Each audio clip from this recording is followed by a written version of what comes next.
Hey, you. Yeah, you. The one who's writing that paragraphs long rant about how I'm wrong before you even finish watching this video. Slow down. If you're watching this, it's because the title of this video did its job. And while I do plan to show that Christopher Nolan's movies are dumb, I'm not saying that he's dumb.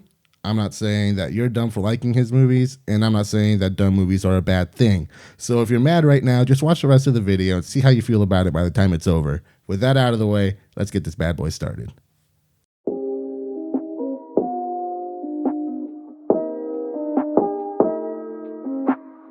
There's nothing quite like the first time you watch a Christopher Nolan movie.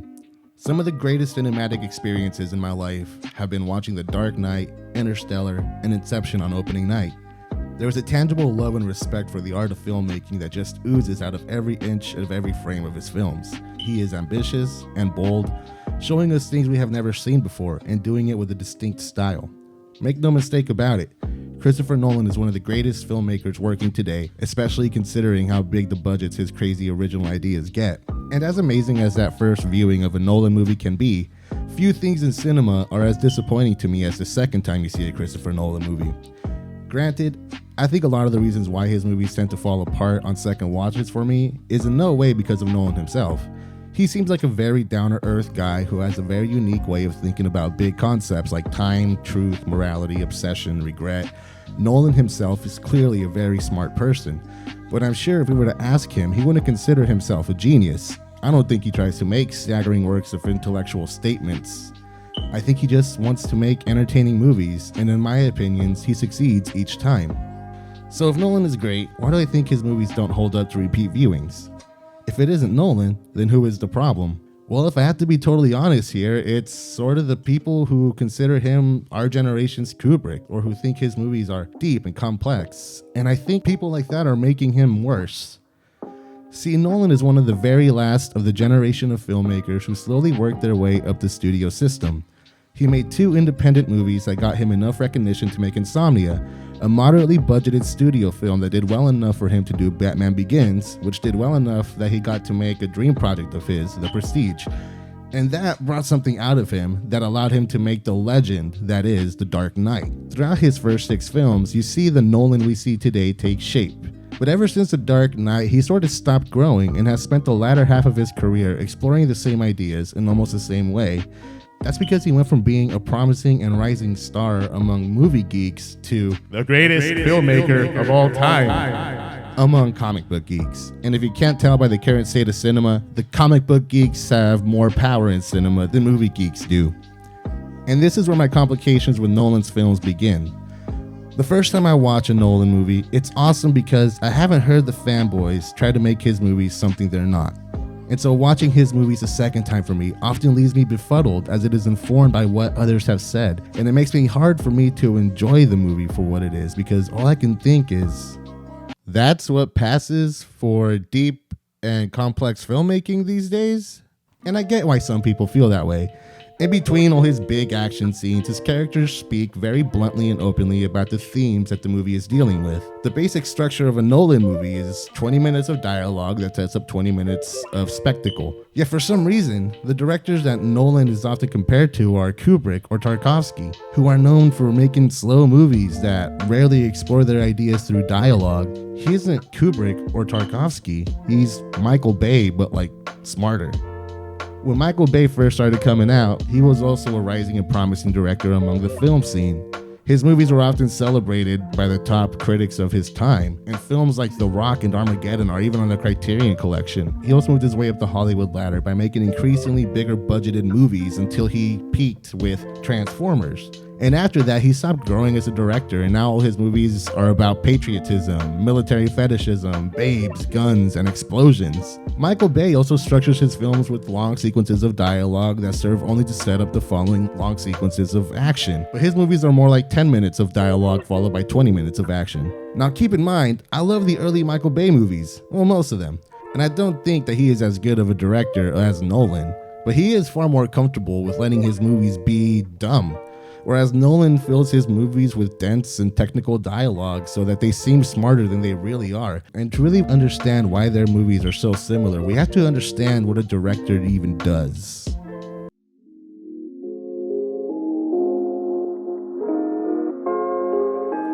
It's hard to explain exactly what a director does. They don't shoot the movie, the cinematographer does. They don't always write the movie, the screenwriters do. They don't make the sets or the costumes or makeup or hair, the heads of those departments do that. They don't edit the movie, they don't write the music for it, they don't act in it. They don't really do any specific thing. So why are directors considered the authors of their respective movies? Think of them as the conductor to an orchestra. While all the musicians are doing the work and contributing their independent talents, the conductor is the one who tells them when to come in, when to speed up, slow down, get loud, get quiet. And in doing so, they control how the audience feels by predicting and creating moments for them to react to. In other words, the director is the person who secretly controls your mind when you watch their movies. So given that, let's compare Nolan to a genius like Kubrick and someone who is considered dumb as rocks like Michael Bay. The easiest comparison to draw between Kubrick and Nolan is 2001: A Space Odyssey and Interstellar. Both films are about a futuristic Earth that receives signs of intelligent life and sends a crew of scientists to investigate. And in doing so, we go on an existential journey through space and time. Kubrick, aka the GOAT, barely uses dialogue in 2001. The journey we go on is the quiet meditation that is punctuated by character-driven scenes. When Hal speaks, we hear a spark of humanity within his cold dialogue and delivery. We know he is curious because he asks questions. We know he is smarter than his human counterparts because we see him read their lips when you think they can't be heard. In contrast, the humans in the film are cold, distant, and subservient. They function more like machines than Hal himself, and this is because all they do is follow instructions. And it is only when we're forced out of that comfort zone are we forced to follow our own intuition and curiosity, which leads us to being who we are truly meant to be. Through careful use of camera movement, composition, and editing, Kubrick is able to craft one of the most infamously thought-provoking, layered, and deep films in the history of the cinematic medium. Not once does anyone in this film verbally explore its themes. The thematic exploration is woven into the storytelling, which is woven into the visual presentation. The movie trusts you, the audience, to understand it, and he allows you to have your own unique interpretation of his work. Interstellar is the exact opposite. In Interstellar, his characters are really basic and easy to understand because throughout the whole movie, all they talk about is what motivates their participation in the mission, what they hope to accomplish with the mission, and how they will accomplish the mission. They are very driven by their singular goals, and they end up fighting with each other because of the different philosophies, which they speechify so that we understand them.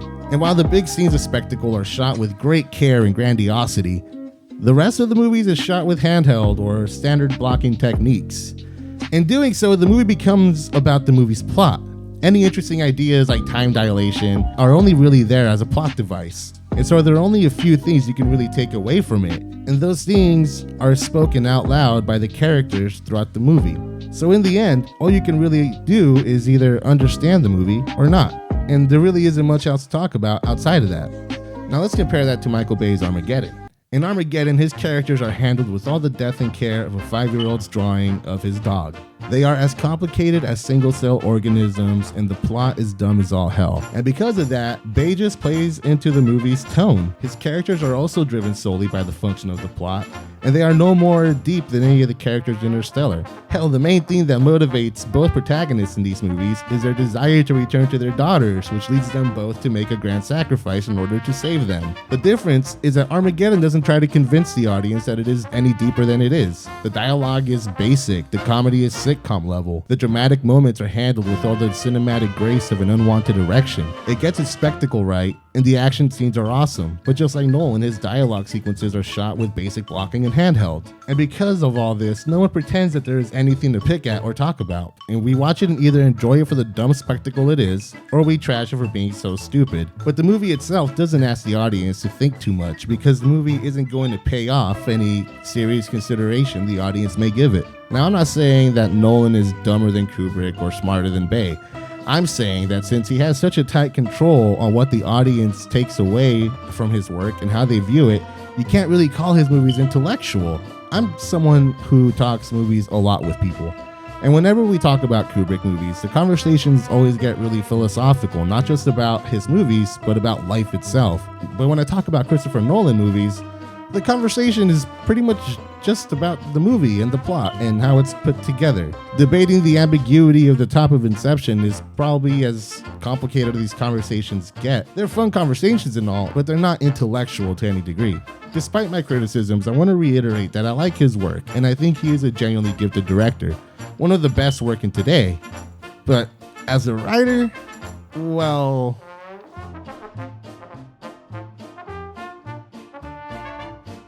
The best Nolan movies are the ones that he wrote with his brother. This is because if you watch their works individually, you understand that while Christopher brings the complex structures and big ideas, Jonathan is much better at making that structure and character development work together. Movies like The Dark Knight and The Prestige have a much warmer vibe than movies like Inception or Interstellar because we understand the characters on a more personal level.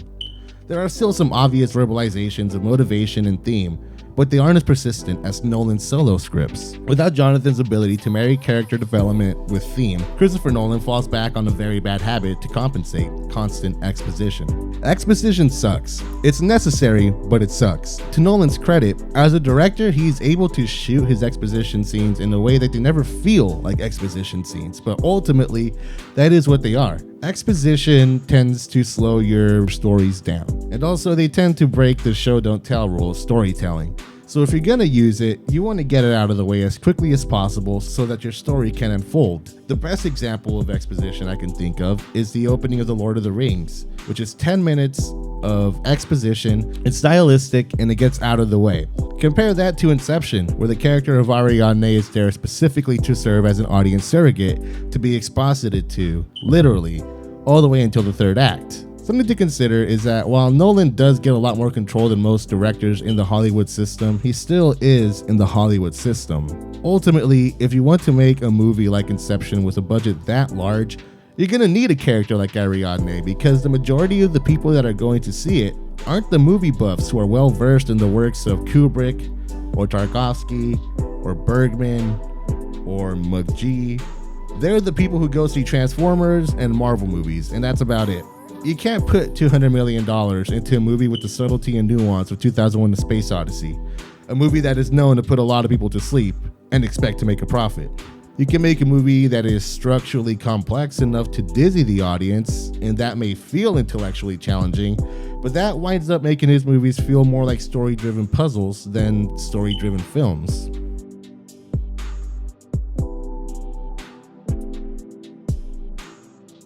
Watching Inception for the first time was an accelerating experience. I remember driving home with my then girlfriend and her siblings and talking about the movie non-stop. The next day at work, I told all my coworkers about it, and the next day one of them came back after seeing it.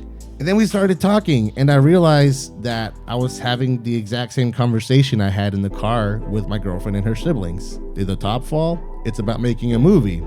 Isn't time dilation cool? Was Cobb dreaming? I felt a little weird about it, so I went to go see it a second time, and all of a sudden, I found it very silly. I went back and saw his other movies, and the disillusionment continued.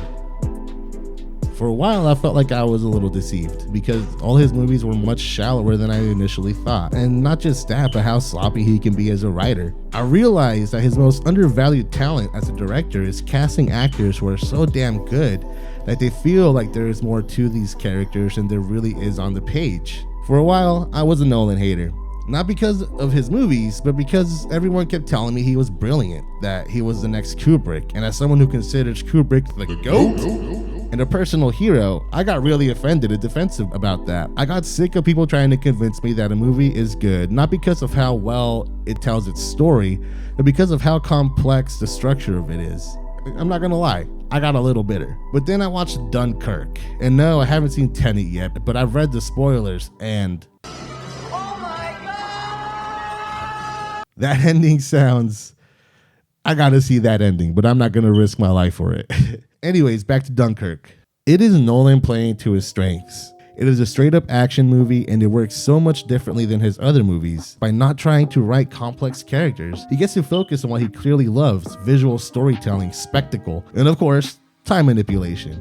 This is Nolan distilled into a shot of expensive scotch. For the first time, I felt like I understood Nolan as a person better through his movie. He is mechanical. His movies are put together like a machine, one element fitting next to each other. The way of elements war on land, air, and sea are put together in this movie. And it all serves to give us a grander understanding of the machine of war. The way that in Inception, all the characters reflect the crew that it takes to make a movie in order to give us a grander perspective of the machine of storytelling. And in being so mechanical, he makes a movie that speaks to how anonymous and disposable even the most heroic of us could be, and how heroic even the most disposable of us can get. In other words, he made an actual film. His cinematic technique finally was used to serve something more than spectacle.